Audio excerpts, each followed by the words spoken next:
How y'all doing today? Welcome out to welcome to the Voices of Sonic panel. My name is Jay. I'm going to be your moderator for today. We're still waiting on one of our guests, but one of our guests is here. You guys know him from Sonic Adventures. He played Sonic, Shadow the Hedgehog, Jet the Hawk, Usopp, Sonic from Pokemon, and Usagi from Team NT03. Please welcome Mr. Jason Griffith.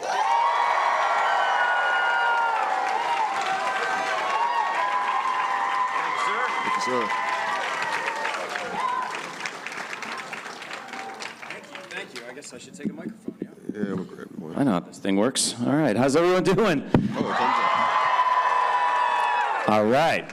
All right. Like I said, hopefully our other guests will be here momentarily. In the meantime, can we do something really dorky? Yeah. Okay. I want to send a message to my friend. And so I'm going to do like a little intro, just videotaping myself, and then I'm going to turn the camera around. And when I do, can everyone say, "Hi, Chris Spain"? Okay, cool. All right, here we go. I'm just going to pretend like I'm all alone. Hey, what's up, dude? Just chilling here at the panel right now. But, a couple people wanted to say hi. From Shelbyville. Thank you, guys. That was awesome. And our other fantastic guest, Mr. Kirk Thornton, has arrived. How are you doing, sir? I could have been on time, but I thought I'd like to make an entrance, you know. Sorry. No, sorry. He just want to be fashionable today, that's all it is. Yeah. So both of you guys we're on TV. Oh, we are. Oh, Look my at that. gosh. Look at my hair. Oh, cool. God, yeah. I look like, I'd like to give you a deal. No, they're real, I promise. They're $75,000 a piece. All right, so both of you gentlemen have been acting for some time, doing fantastic roles. So what got you involved in acting in the first place? That would be the 8mm movie camera that my parents owned. They pulled it out, and I leapt in front of it and started performing. And, I mean, God, how old was I? That was probably when I was in kindergarten. And everybody said, I leapt in front of them, and they said, "Oh, you should be an actor." And I listened to them, and pretty much kept going from there. How about you? Who wants to see the 8mm film of Kirk in kindergarten? Because I think we need to find this. So we don't have to play on that. I always wanted a video camera. I was an 80s kid, so it was a little further down the line than the 8mm film, but I never got it. So instead, every Christmas, every birthday, I would get a voice recorder. So I just channeled everything I wanted to put on that video camera into this microphone and a cassette tape. And so I never realized, I was giving myself, the beginnings of a career with that. All right, cool. What was your very first voice recording session like for you? Were you scared? Were you just like, "Yo, I'm down for this, let's go"? What was that like for you emotionally? God, yeah, I was scared. Well, I was a little intimidated because a gentleman named Tom Weiner was with Saban, and he had brought me in because I'd worked with him at the Oregon Shakespeare Festival. And I walked into the room, and Wendy Lee was in the group, and Doug Stone, and gosh, maybe Michael McConaughey, and there were some big hitters there. And hey, potato. Don't correct Shadow. I call him Michael McConaughey. I've always said McConaughey. Anyway, Wendy was, how can I put this, was smoking hot. And so it was a little intimidating being, next to, and these people had obviously been doing it for a while. So, and this was in the age before beeps, before digital. We were laying it down on tape, which was incredibly difficult because you had to look at the time code, and the time code was written next to your line, and so you memorize the line, the time code, you're watching that time code spinning like a son of a bitch, and going, okay, I've got to jump in at this time, and then boom, and you take your eyes from the time code to the character's mouth, try to hit the flaps that he's hitting, and even though I was nervous and crazy, I got incredibly lucky and nailed it on the first take, and it was. And so, Tom Weiner's, he's a prodigy. And that's how Tom talks. And that was it, and they just started working from then. The first, I don't know if this was officially the first, but one of the first sessions I had was for a Zit commercial. We weren't selling Zits, it was Zit Cream. And I booked the job, and I went in, and I was so nervous. And I remember I was so thrown by everything, just even wearing headphones and only hearing myself, it was terrifying. And I remember like half of that session went by, and it was like one thing where I was like, hey, I'm in high school, and none of the girls like me, something like that. And I should have been a pro, but I remember the producer or the director, someone coming into the booth with me and said, Jason, you know how you did the audition and you were really good? Can you do that right now? And I went, sure, I'm not locked up and even more scared now.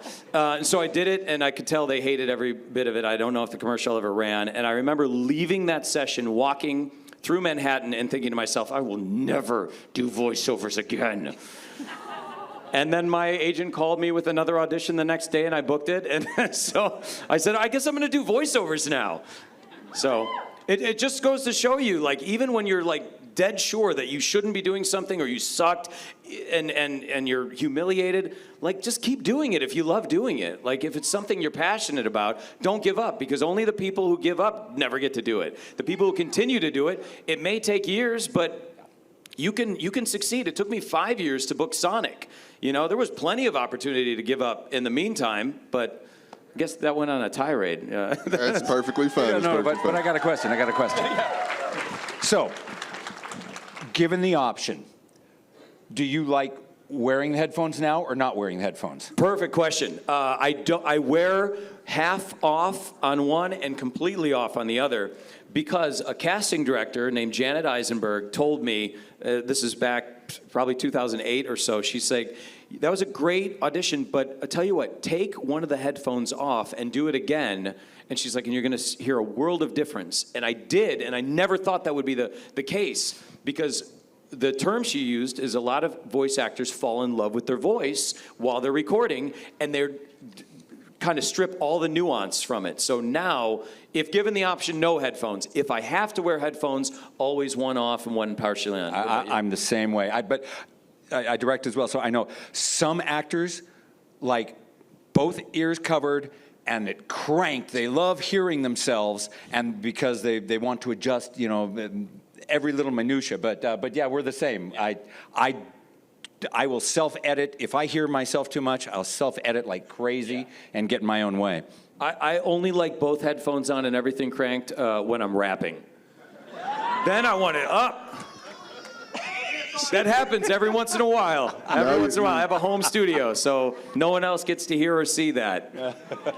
You've mentioned it now. We have to talk about that now. Dude, my cousin and I came out with a rap album back in 1999. We recorded a rap album in Cleveland, Ohio.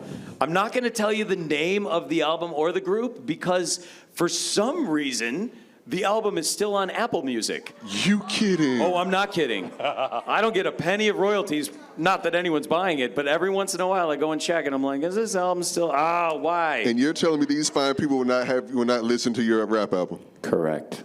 I don't believe you, sir. I do not believe you. I believe that these fine people would be happy to listen to your album. I don't want to offend anyone. And back when I was 18, I really fancied myself a rapper. So this is sort of my ode to that, But back then I was wearing a Mercedes-Benz symbol and thought that looked cool. Okay, maybe you won't listen to that album. All right, well, maybe not. All right, so both of you gentlemen have voiced heroes and anti-hero characters. When voicing an anti-hero character or the villainous, evil role, do you have to change your mindset to get into the head of that character, or is it just like nah, I got it? I missed some of the middle of that. Run that by me again. Like, basically, because you guys have both voiced like evil characters and whatnot, do do you have to change the mindset that you have going into that character, or do you just automatically know what the character is going to be in your head before you start performing it? That's a really good question. I have a sort of an answer. Yeah, go ahead. For me, it's I'm just going to copy your answer. It's great. It's a physicality thing for me. So when I'm doing shadow, everything comes down. My face, my eyes. I start looking over my eyebrows, you know, and the whole physicality changes. But when I'm doing Sonic, everything comes out over here. It's like the placement of the voice. But I learned early on that you have to conduct yourself and you have to be physical in order to make the sounds pop, you know, because a lot of actors, especially starting out, and I was one of these people, thought it was okay to kind of put your hands in your pocket and stand in front of the microphone, but it does not, like, if you do that and record a line and then record the same line but actually conduct yourself, it comes out completely different. It really translates to the audio, even though in a mysterious way. But so for me, it's not so much like, oh, I'm thinking now I'm going to take over the world. You know, I'm just more like, oh no, I'm my old roommate Carl, who used to smoke cigarettes and talk about his book that he was reading. You know, it's just that. I guess it translates to mentally too, but it comes from the physical first for me. Gotcha. You know, I was going to start to go the same place he went. Although there are some actors, Cam Clark, for instance, who sits, no matter what character he is doing, he is seated. And I'm like, how do you do that? Because, I mean, people have taken, you know, in like group record sessions, they take pictures of my feet, or they take video of my feet, because my feet are going and my body's ripping and I'm all over the place. So I'm the same way. I've got to be physical. Well, and it sounds weird. How I learned that was in acting school. We studied, it's called mask work, Lecoq mask work. And you start off with a neutral mask, and you have to create a body that goes with that mask. So you can't have any of the normal idiosyncrasies that Kirk Thornton has. So you have to get completely neutral. Then you start going to character, full face character masks eventually, and you create a body that goes with that mask, whether it's a sad or happy or, you know, whatever. And then you go to half masks and you start creating a voice. So you put on, so you find that when your body is in a certain position and your face is carrying that, then a certain voice comes out, and the voice matches that mask and that body. And that's exactly what we do behind the mic. Is when we're behind working, our face is like that, our body is like that, and that the physicality of the face and the body comes out in the character. Yeah, and I will add to that, I want to say it's something to be proud of, and that's the way I think about it now. I remember recording one of the Sonic games, and you know, when you're in the booth, you don't hear what's going on in the control room until someone presses the talkback. And the director, so I did the line, whatever it was, in whichever game it was, and she forgot to take her finger off the talkback, and she turned to the rest of the room, the whole Sega crew, everyone, and said, "Do you see that funny little dance he does?" And I was like, I mean, if you could, my stomach dropped out. I was like so embarrassed. And it took me about 2 minutes to get over myself and think, well, this is the only way I know how to make this sound come out correctly. So now it's no big deal. Like, I could do it in front of a room of 1,000 people or just one director, and because I know for me to do my job correctly, I have to get over any of the things that normally would make me embarrassed or nervous. And now sort of where I'm like, you know, like a badge of honor. Mm-hmm. Like, I get to do this, you know? But there are times when we do have to tone it down a little bit, because sometimes you get an engineer who says, Kirk, you're off mic. you're off mic, Kirk. You're too physical. Get back on the damn mic. Yeah. Anyway. Both of you have played the role of Shadow the Hedgehog. How did you each get that role? Well, Kirk stole it from me. Pretty much, yeah. But as we all know, he's the better Shadow. So it's, you know, it's okay. It's okay. No. There is no better. That's right. I'm That's right. Exactly. That's right, faceless person I don't see right now. There you go, Luigi. Well, I'll tell you, I was in session recording a Sonic game, or maybe it was Sonic X, and the engineer came in, a guy named John Dixon, and he had a photo of Shadow, and like it was a paragraph of the dialogue, and he said, after your session, you want to come to my studio and record this audition? And I said, absolutely. So I went in, and you know, as you do, you have to come up with these things on the spot. And this is what I tell aspiring voice actors: is like learn to work really quickly, because your job all day long as a voice actor, especially, is not being prepared and just kind of being thrown into the fray.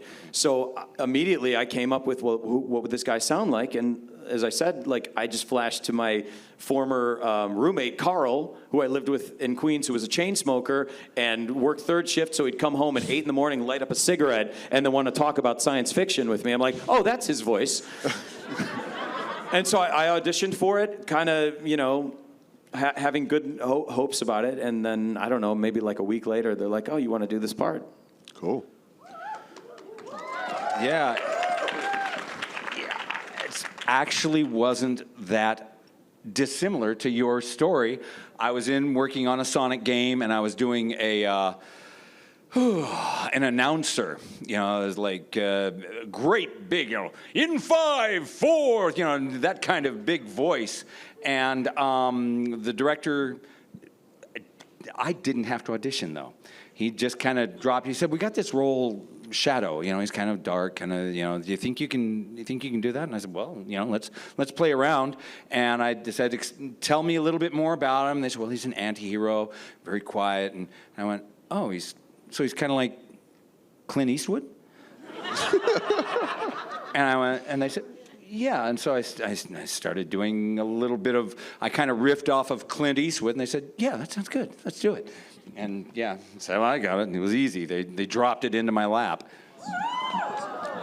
So Shadow is a mixture of your former roommate and Clint Eastwood. Cool, good to know. Yeah. Cool.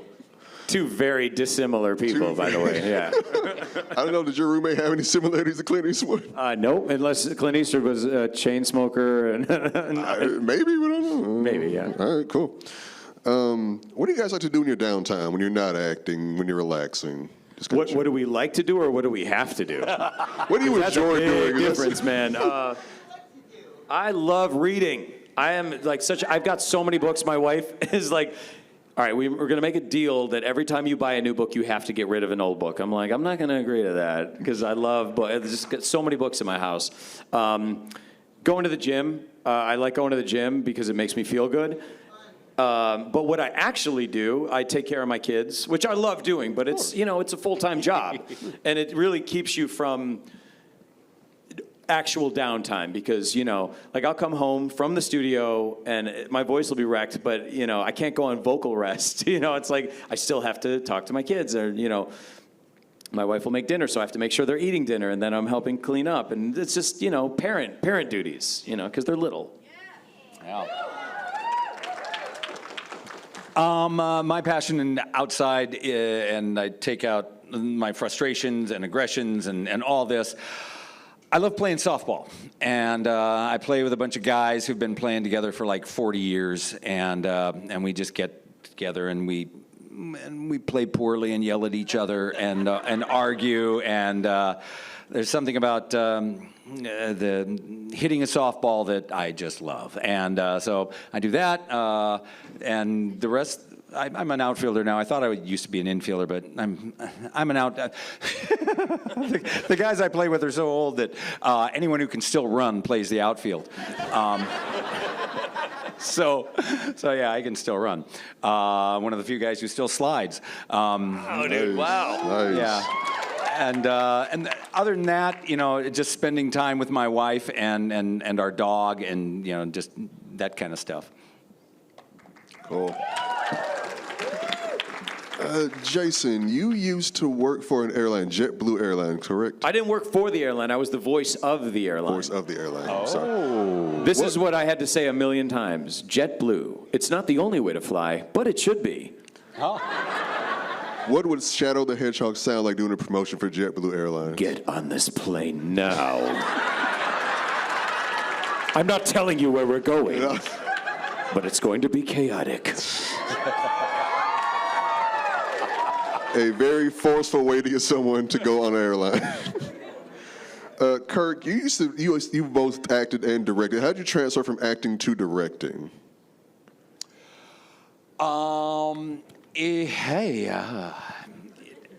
It started out, a number of the anime actors that I'd worked with were directing as well. And, but in order to do that, they had to start adapting the scripts.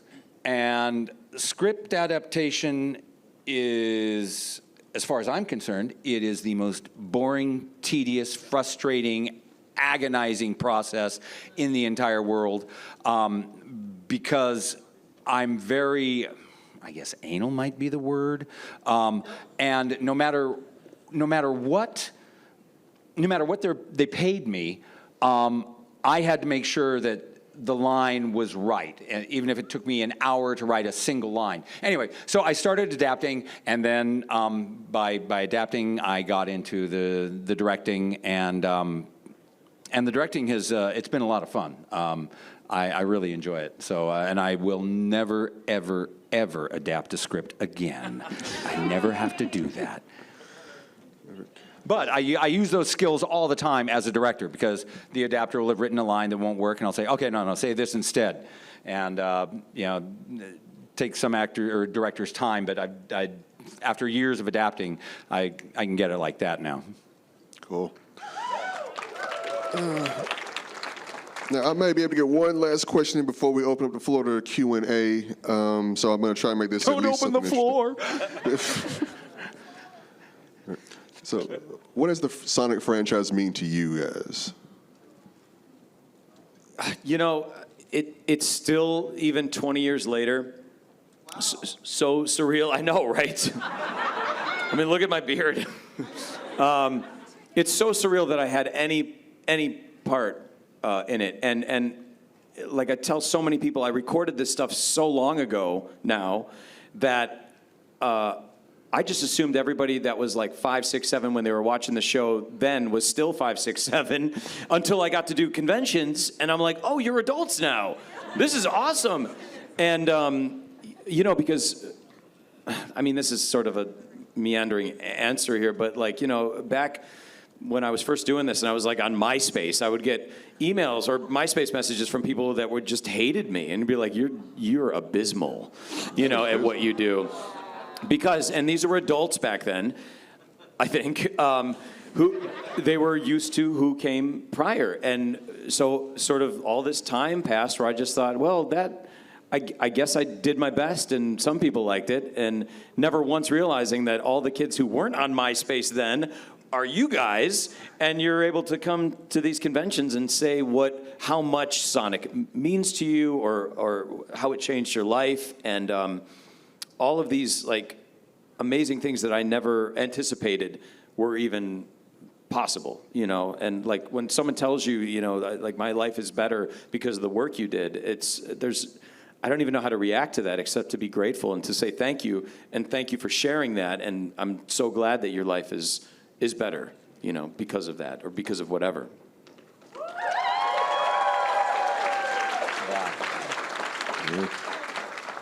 Yeah, you know, what Jason said, every bit of it, the fandom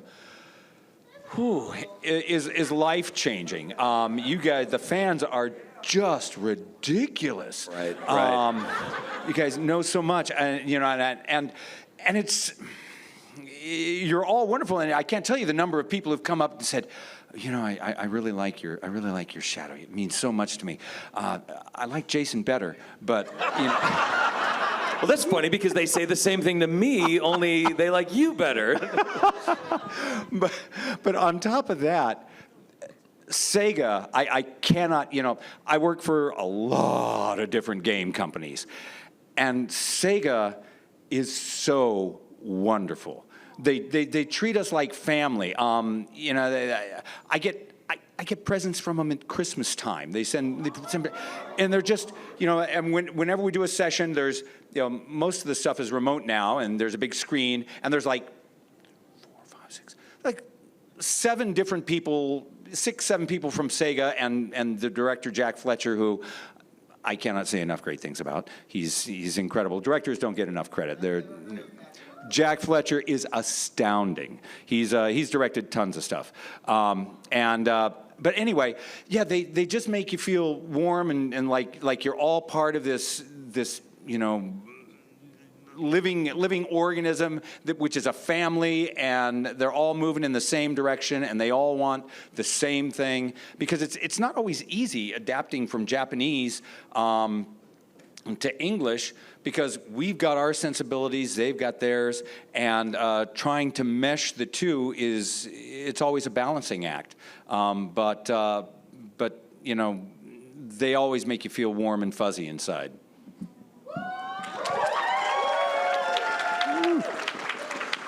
All right, and with that, we're going to begin opening up the floor to Q&A. My friend Nicholas right here. Lordy. Okay.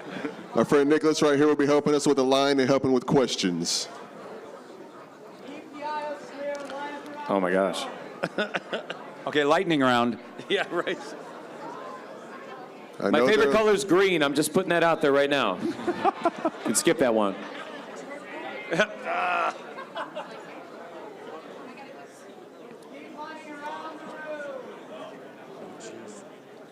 Hey, by the way, before we end today, I have to do one more video, if that's okay. My wife right now is in a competition to be on the cover of a magazine, and she's in first place. So I'm going to have everyone, a similar thing where you say vote for Missy, so we could put that up on her page, if that's cool. And you should all vote for Missy. It's free. You could do it every day. Good afternoon, gentlemen. Hello, hello. Thank you for coming to MomoCon. Good mic technique. Excellent, right? thank you. I have zero experience. What's your name? My name is Kate. Kate. My fiance and I hail from Athens, Georgia. And I know everyone's here to talk about Sonic, but Mr. Kirk Thornton, I've got to talk about your role as Yujiro Hanma, the ogre himself, from that new Baki Hanma anime. Okay, but I'll keep it short because we're here for Shadow. I mean, we're here for Sonic. I mean, yeah. Oh, excuse me. Just what was your experience like? And are you in talks with Netflix for a Yujiro Baki slice of life anime? Please say yes. No. Dang it. And it's just flat out fun. It's going in and play and be bad and be as big and broad and crazy as I can be, and that's it. You were talking about that body technique, and in my head I was trying to imagine what that was like for you. You had to do the pose while you were voicing him. Exactly. Well, I hope you had a good time on that. Thank you. And when I played Butrios Vaki, I like to keep it small and into, to the vest. Yes. You gotta stay close. Thank you. Real Thank you. low-level reality stuff. I need my invisible tofu. Hello. Hey, hey. This one is for Jason. I was wondering if it's true that you had strep when you played Unleashed, and if you did, what was it like playing the werehog? It was excruciating. I thought I had strep. I had a 2.5 week long sore throat that just got worse. And then when we recorded the game, because as you know, if you've played it, there's so much screaming, it just got worse. So every session, every day, my throat would swell a little bit more. I'd taste a little bit more blood, and then I'd have to come back the next day and do it. It wasn't strep, though. I did go to the doctor. I got a culture. It wasn't. I think I might have been detoxing or something. But because of that, I think I pushed myself to do a better performance because, A, I didn't want to sound sick, and B, the werehog screams, that's really pain. Like when you hear it, it's so funny. Now, and I just heard it for the first time last year on some YouTuber stream. I laughed my ass off because I'm like, oh, that's really me suffering there. Thank you. You got it. The biggest problem with that can be coming back and matching that voice later. Right. Exactly. Hi, my name is Chandler, and I'm actually asking this on behalf of my friends who couldn't be here today. Miss you guys so much. But for both of you and both of you guys, what was your favorite moment to voice Shadow? I can't talk about it because I'm under NDA. Talk. Oh my God. I can tell you, it was getting the chance to say cuss words as Shadow. Because not only was it the first video game I ever worked on, but it was the first time I got to swear in a professional studio and get paid for it. So I was really excited about it. 23-year-old Jason was like, this is awesome. Well, I shouldn't be asking this because I know we have a line, but can you actually say where's that damn fourth Chaos Emerald for us? Kirk, go for it. Together. Okay. Where's that damn fourth Chaos Emerald? Thank y'all so much. All right. Hey. Hey. So this is for Jason. I was going to ask, so you've done Sonic, Shadow, and Jet, but not Silver, who's like another like rival of Sonic. It's no use. I can't get there yet. No, it's my Pete Capella. Yeah. If my voice wasn't so frayed, I could sound exactly like Pete Capella, and he hates it every time I do it. So funny. Yeah. But yeah, I was going to ask, were you ever like, was that an option for you back then? I didn't even know Silver existed until I think after I recorded the games. No. Okay. No, they didn't ask me. They're like, you're enough. You know, like. All right. Well, thank you. You got it, man. Hi. Hiya. How are you today? Good. What's your name? My name's Amani Moore. I'm from Birmingham, Alabama. And I want to ask, what is your favorite, or do you have any favorite piece of Sonic media that you like to engage with or enjoy outside of your voice roles? Like comics or video games or anything else? No? Okay, I don't game. My gaming days are well behind me. But when I was younger, I did enjoy playing Sonic 2 on the Genesis. That was my favorite. Because of the casino stage. I mean, I just thought, because I had all the casino video games for like NES and SNES, and I just thought, Sonic in a casino? This is amazing. So that would be my short answer. And my answer is even shorter. I don't game either. And so, yeah, I have not. My wife would kill me. I mean, I work long hours, and then I come home, and if I sat in front of a game console, she'd just, I'd be gone. Well, thank you guys for your response. Thank you, Amani. Hey, Nut. Hello again. Hello again. So, as someone that went to college and graduated last year with an art degree, for voice acting is what I want to do. One thing I'm always asked voice actors at panels is, what are some of the biggest standout examples of using improv and recording for Sonic games for this instance? Ooh, improvisation. We stick pretty close to the scripts with Sonic. We get, with the Twitter takeovers, we get a little bit of freedom to play around a little bit, but even those are pretty well scripted. They don't require a lot of improvisation. Time I get to do improvisation is when I do looping for films and go in and, we're just improvising, doing nothing but improv, but that's something that a lot of people don't know about is loop group stuff. Yeah. And the other thing is, it generally doesn't make it to the game. Sometimes it does, but when I did Call of Duty, for instance, the director loved if I gave a line pre-life to it. So if it's like, a grenade, to put like an oh shit before that, it really launches you into that feeling as opposed to just doing it cold. Yeah. And sometimes that makes it to the game, sometimes it doesn't. But for games and stuff that are scripted, very, very minimal wiggle room for that. But like same with Kirk, loop group stuff, filling in background voices and whatnot for film and TV, like that's all you're doing is improvising. Yeah. And trying not to be funny, because you don't want to stand out in a loop group. You want to blend in. Right. Thank you, guys. You got it. Thanks. This is a microphone.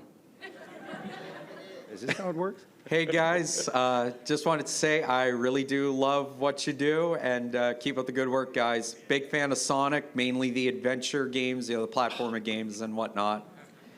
So yeah. Same. Thank you, dude. Thank you. Keep up the good work, guys. Thank you. Appreciate And my man. answer is yes.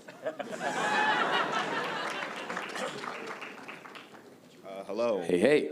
I was wondering, what do you guys think of the fan dubs that are online of the Sonic Adventure games and stuff?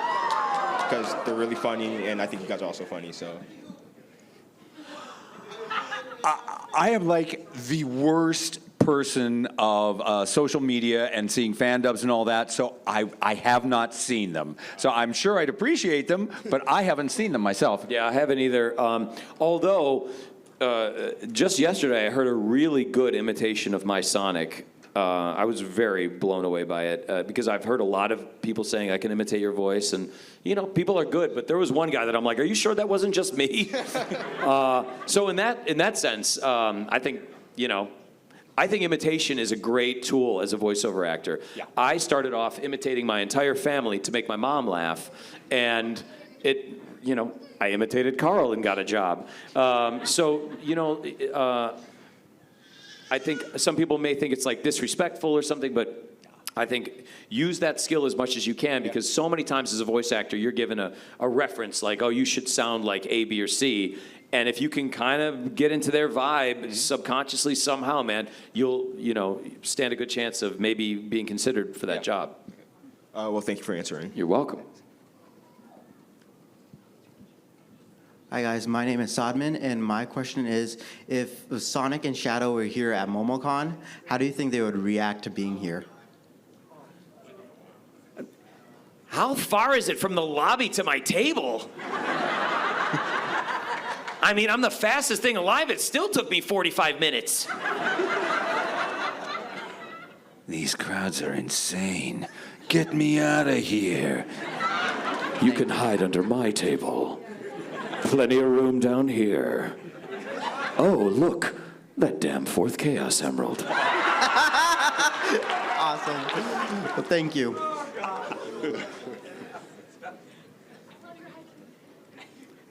Hello. Hello. I wanted to say thank you for voice acting and for being like the pathway for future voice actors. I love Sonic X growing up, and as a kid with undiagnosed ADHD, I kind of found myself in Sonic, and it kind of weirdly helped me break through to wanting to become an artist and produce art on my own. That's amazing. That's So, wonderful. Thank you.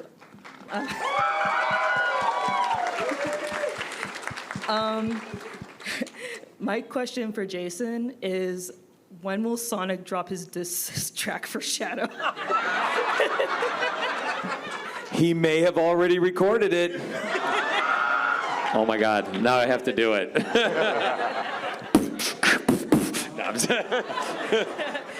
Thank you. Great question. Yeah, thank you. Sonic's rap career is going to take off, people. Keep an eye out for it. Hey, my name's Derek Woods. Oh, this is crazy. I grew up with Jason Griffin as a Sonic and Shadow, and this is blowing my freaking mind. He blows my mind too. Yeah, I'm blowing my mind. And dude, you're blowing my mind. Yeah, no, you're killing me right now. Me and my brother grew up with you. We loved you so much. And I just want to ask you both, if it'd be okay, if it's good on your voices, could you answer the next two questions as a Sonic, and could you answer the next two questions as Shadow? Could you guys do that? As long as it's a short answer. That works for me. No, just them. I mean, my voice is kind of shredded, but we'll try. Thank you so much. That would mean the world to me. Thanks so much. You got it. I'll be watching now. Uh-oh. Good afternoon, gentlemen. Well, good afternoon, me. I'm Shadow Terios. That's what I call myself online.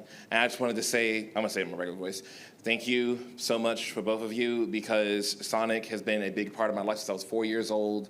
One of my biggest inspirations, and then Shadow became a big inspiration for me when Shadow the Hedgehog first came out. I actually loved Sonic Shadow the Hedgehog, the game, as well as Sonic 06 to an extent. And play them regularly. I've played them on stream for like charity events and stuff like that, and just thank y'all for keeping Sonic alive, because I don't know what I would do without those games. Well, thank you very much. That's so kind of you. Thank And you. did you? Oh, you got to do it as Shadow. Oh, shoot. Yeah, thank you so much. You've warmed my heart. And wait a second, did you say your name is Shadow Terios? Shadow Terios, yes. Are you a Sagittarius? I'm not. I'm a Virgo. But I did want to ask one question for the both of you. What is your favorite Sonic media? What? out of everything Sonic that's been released? Right. Yeah. Mine was Sonic Boom. The show or the game? The show. Good answer. Jason. Mine would be Sonic Unleashed. Great answer. Thank you, gentlemen. You're welcome. I apologize in advance. I have to answer like Sonic for you. It's okay.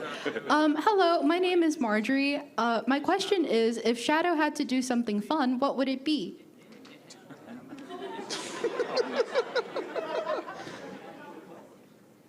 Kick Sonic's ass. That's the best answer. I'd play softball with Kirk Thornton. Thank you. Hello, Jason. Kirk again. Hello. I've known me from a couple of months ago. So obviously, quick out to Kirk Thornton being voice of Orbot before Shadow. And Jason, would you personally consider Shadow being the edgiest or the coolest? Can't he be both? I'll accept that. Yeah. I mean, look, every time I see someone dressed as Shadow, I'm like, I know why they do that. That's cool, you know. Leather jackets with like the red piping, and then and then people are dressed as Sonic in like a blue hoodie, you know. By the way, I'm dressing up as Sonic tomorrow. Oh, did you meet Scott? As in who? Scott Winder? Yeah. Yes, I did. Okay, good. And Linda Larkin. Anyway, thank you very much. You're welcome, dude. Thanks. Thank you. Hello, I absolutely love your voices and what you do for a living. My question is, and this is just kind of morbid, but if Sonic and Shadow got stuck in traffic with road rage, what would that sound like?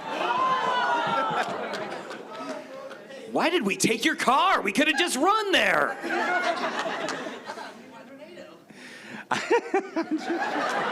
Oh, you just stumped me there. Lay on the horn or something. I just lay on you. Oh, gosh. Well, let's find a parking spot at least. It just got really dark real fast. Thank you so much. You got it, man. These are unique questions, by the way. We were just talking about Hello. how we always get the same questions. Not here. Hi, my name's Keo. I was just wondering, what was it like seeing your voice up on the screen for the first time? Great question. It's thrilling. You know, you think, I made the big time. You know, I don't know.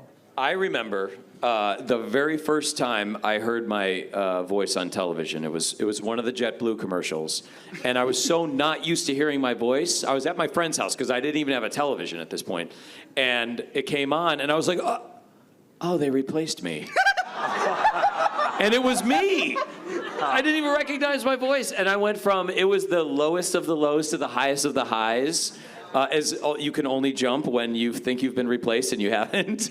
So in that sense, it was thrilling. But I was like, I just don't know how I sound, I guess. All right, well, thank you. You're welcome. It was actually more of a thrill for me for when I walked into Toys R Us and pressed my little Gabumon toy, and my voice came out. Oh, that's so cool. What's happening, man? Hey, how you doing, man? Yeah, good, man. Hey, what's going Who on? are you? That's not important. Well, you just made it important. My good man, this question goes to both of you. As yourselves, not the characters. Can you, in a fight, take on 20 duck-sized horses or one horse-sized duck?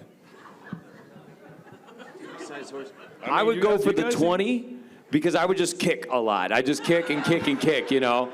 I mean, I don't know. They bite your feet a little. They nibble in those shoes. Can I not wear shoes? No. Oh, come on. No, you cannot. I go for the one. Go for the one. Give me just. And that's the difference between you and me, Kirk. Thank you for your time, gentlemen. Take care. Thank you, dude. Yeah. Unidentified one. Hey, Jason. What's up? Own that What's thing. up? Oh, hi, Kirk. Hi. I'm Andrea. Andrea told me that Scott Weinger was here. I had no idea, and he's 3 tables down from me. Oh, I really, really hope you meet him. I hope so too. I'm a huge fan. You should pull up a picture on Twitter so I could see you guys together. I'd be like, oh, I helped. Oh my gosh, that's right.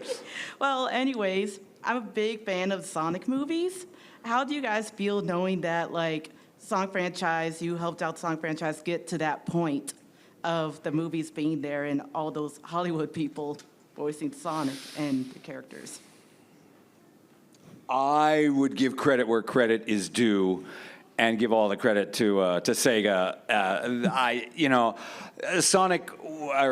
My character was created before I was there, and Sega. They just took the horse by the reins and started running with the franchise this year to create the movies. And whoever thought that it would turn into the beast it has. I can't take any credit for that. It's all Sega as far as I'm concerned.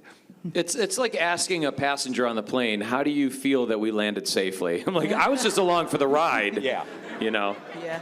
I just also want to know what you guys think of the movies, too, like, real quickly, too. I've only seen the first. Oh. And that's not a knock on it. I don't have time to watch anything. I saw the first, it was like a movie in a park kind of thing in California, and I thought it was great. I've seen the first two, but tying to the plane, I saw it on the plane. And I think it completely caught me by surprise. It wasn't at all what I expected. Anyway, but I think they're great, and as long as they continue success, it's nothing but wonderful things for the franchise. Yeah, awesome. And you're right, Sega should take all the credit, but you guys are awesome no matter what. Thank you, Andrea. Appreciate it. You're awesome no matter what. Oh, thank you. You gonna take that microphone? Yeah, you home? take that. That's your parting gift. See you, Andrea. Thank you. Hi. You guys are great. Simple question. Just like, say, Knuckles and Deadpool, what multiversal collab would you think you want to see Shadow in? Shadow in Full House.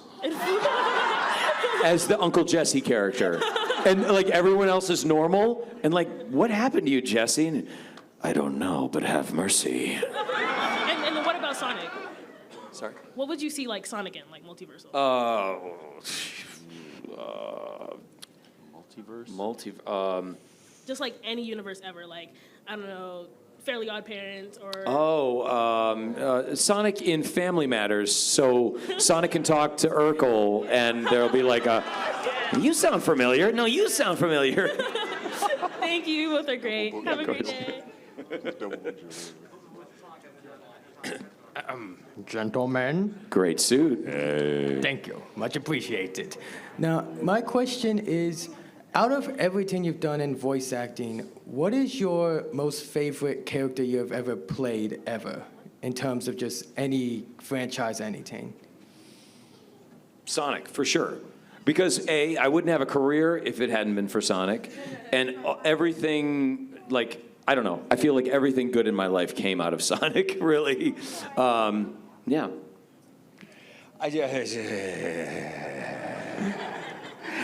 It's really, the favorite project is always the one I'm working on right now. I can't pick a favorite. I mean, there's some that have hit closer to my heart that, really affect me. I can't name a favorite. The one I'm working on right now is always where I'm putting everything I've got into it, and all my love and all my passion. So that's my answer. I want to switch my answer to Kirk's answer. I like your answer better. I felt the pressure. Who thinks we should give Kirk a shot at doing Sonic now? Not a chance. Well, much appreciated. Take care. Thank you, man. Hi guys, it's Hiya. so nice to meet you. What's your name? Zadie. Zadie. I'm a fairly new Sonic fan in comparison to all of you. I got introduced to it because of the movies in 2022. I'm very short. I can see I it. love you guys so much. It's such an honor to meet you guys. Thank you, Zadie. I love your voices and you guys. I'm getting ahead of myself. Can you guys do me a huge favor and, as Sonic and Shadow, banter whether or not water is wet? please. Well, I mean, you can't prove that it's wet. It's just there. It's obviously wet, you crazy blue hedgehog. No, I believe What else something could it becomes be? wet. Why do you think they call it water? That makes no sense, and you've been drinking. It's afternoon someplace. Yay!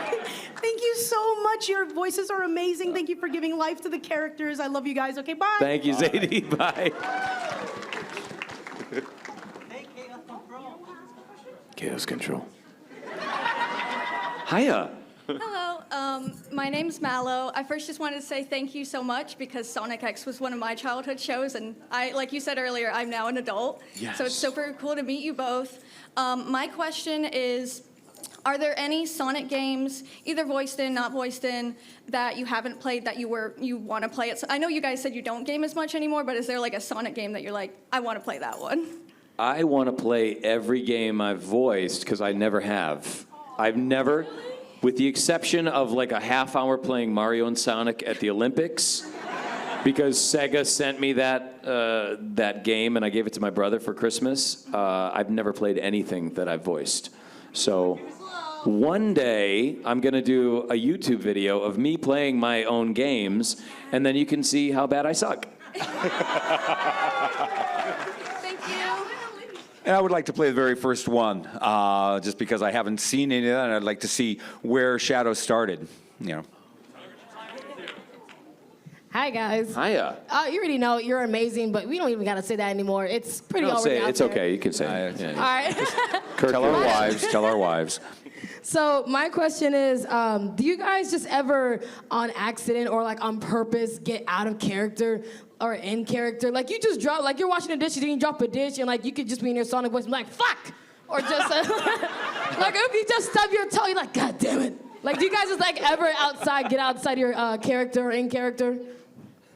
Oh, all the time when we're in the studio. Oh yeah, I mean, I do. I'm constantly breaking character and messing up and you know, jump into something else. And you? I walk around my house doing a lot of Elvis, like, "Now where's that peanut butter, Mama?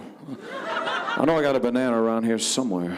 You guys like cussing in your voices, or like you don't really do that too much? What's that? You like cussing in Sonic and Shadow, or you just be regular? I did a lot of cussing as Shadow, so I have to like tone it down now. No, but you know what? I got an Instagram message from someone about 2 weeks ago, paragraphs long, telling me how I've corrupted the youth of the world for saying, in quotes, the D word, and this person was going to provide video evidence of kids using the D word because of me. But you're an idol, though. Right? Thank you guys so much. Thank you. Yeah. Unfortunately, guys, due to time, this will be our last question. If you guys do have any more questions for these fantastic guests, they will be down in the Walk of Fame a little later today. And don't leave until we do the little video if you want to be a part of it, if that's okay. Okay, awesome. Thank you. Please.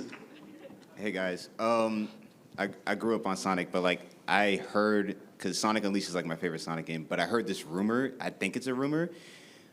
You touched on it earlier how you got a lot of flack for Sonic in like the earlier years in like 04, 05 and stuff like that. Yeah. One of the rumors I heard was like one of the reasons like because my favorite performances for your Sonic was like Unleashed and Black Knight, and one of the reasons, and I remember hearing the rumor was like one of the reasons as to why he sounds different with those games, because like it was a change in like voice direction. Yes, that's correct. True? Okay. Absolutely. Well, you know, because Sonic started sounding like this. It was like a little softer, a little more nerdy. And by the time we did Unleashed, he sounded like this because they wanted to make him cooler. And where we started was great for the anime and everything, but with the games, they wanted more, you know, gusto to it. So I think it was Michael Hagney was one of the producers, and he's the one who told me, like, let's just try something different where you're kind of cooler about it. And so then I did Unleashed, and I'm like, oh, I finally got it. This is amazing. I feel great. Oh, I'll voice Sonic forever now. You only did it for And I do, but in my house when I'm washing dishes, evidently. Thank you. Yeah, okay. All right, guys, give it up for our fantastic guests, Mr. Jason Griffith and Mr. Kirk Thornton. Thank you, guys. Thanks all so much for coming. Do you guys Completely mind terribly? unexpected. Just do this video for me real quick? Okay, so I'm going to say a little thing, then I'm going to turn around. I'm going to say, don't forget. And when I turn around and say, vote for Missy. Okay? All right, here we go. Hey everyone, as you know, Missy is still in the running for Hers Muscle and Fitness magazine. The contest is still going on, so don't forget. Vote for Missy! The links are above or below. Thank you all so much for coming out. Y'all have a lovely con. Thanks so much.